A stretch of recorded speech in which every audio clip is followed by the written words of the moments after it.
मीठे दरिया की मछली। उसने जब इस संसार में अपना पहला नन्हा सा कदम लिया तो दादी ने उसकी झील से गहरी और मछली जैसी बड़ी सुंदर आंखें देखकर बड़े प्यार से उसका नाम मेघा रखा।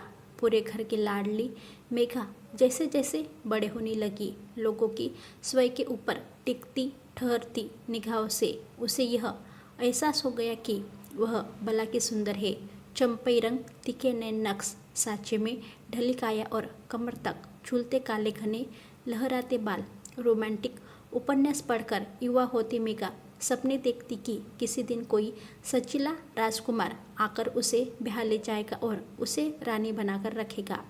मेघा के सपने पूरे हुए जब आईएएस अधिकारी समीर से उसका विवाह हुआ। धूमधाम से विवाह संपन्न होने के पश्चात मेघा ने बड़े अरमानों से समीर की कोठी में कदम रखा। सपनों की दुनिया में विचरती मेघा उस समय कठोर धरातल पर आ गिरी जब उसे पता चला कि समीर में बड़े भ्रष्ट अधिकारियों जैसे कई दुर्गुण हैं। वह सिगरेट, शराब और शबाब का शौकीन है। पहली रात ही समीर ने शराब के नशे में धुत हो मेघा का घूंघट उठाते हुए कहा था, तुम बहुत सुंदर हो मेघा, बिल्कुल किसी अप्सरा की तरह तुम्हारी यह खूबसूरती मेरे बहुत काम आएगी। मुझे बड़े अफसरों से और नेताओं से अपना काम निकलवाने में आसानी होगी।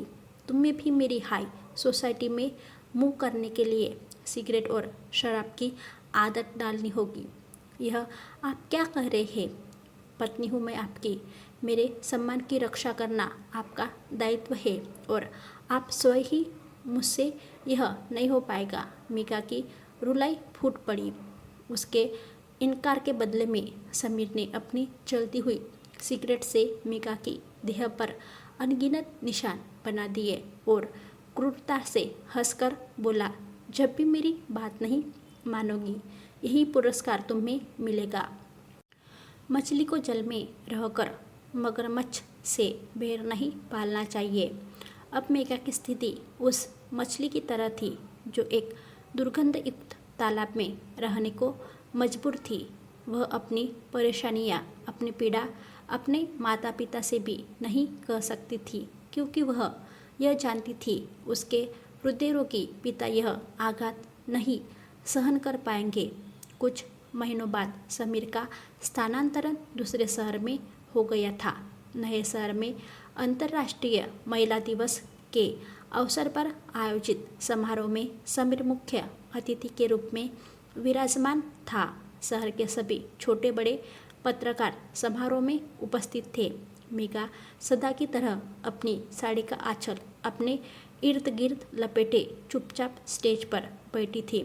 समीर को मालाएं पहनाई जा रही थी और उसकी कर्मठा के किस्से हवा में गूंज रहे थे। तभी अचानक एक महिला पत्रकार ने प्रश्न उछाला, मैं महिला दिवस के अवसर पर मैडम के विचार जानना चाहती हूँ। समीर कुछ बोल पाता या मेघा को रोक पाता, उससे पहले ही मेघा ने माइक हाथ में लेकर बोलना आरंभ किया। आप देख रहे हैं कि मैंने साड़ी का आंचल अपने चारों ओर लपेट रखा है। ऐसा करना शालीनता की निशानी नहीं, मेरी मजबूरी है। मेरा भी मन करता है कि मेरा आंचल खुली हवा में लहराए, परंतु मैं ऐसा नहीं कर सकती, क्योंकि ऐसा करने से आपको मेरे शरीर पर पड़े हुए अनगिनत घाव और निशान दिख जाएंगे, जो मेरे कलेक्टर पति की देन है। पर आज अंतर्राष्ट्रीय महिला दिवस के अवसर पर मैं स्वयं से यह वादा करती हूँ कि अब अपने अस्तित्व और अपनी गरिमा से समझौता नहीं करूँगी। अब मेरा भी आंचल हवा से बातें करेगा।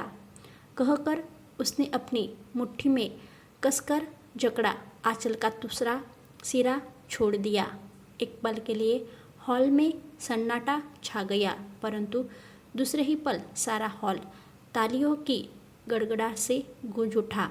आज मेघा ने वह दुर्गंधयुक्त तालाब सदा के लिए छोड़ दिया और एक जानी मानी पत्रकार के रूप में ताजे मीठे दरिया की मछली की तरह उन्मुक्त तैर रही है।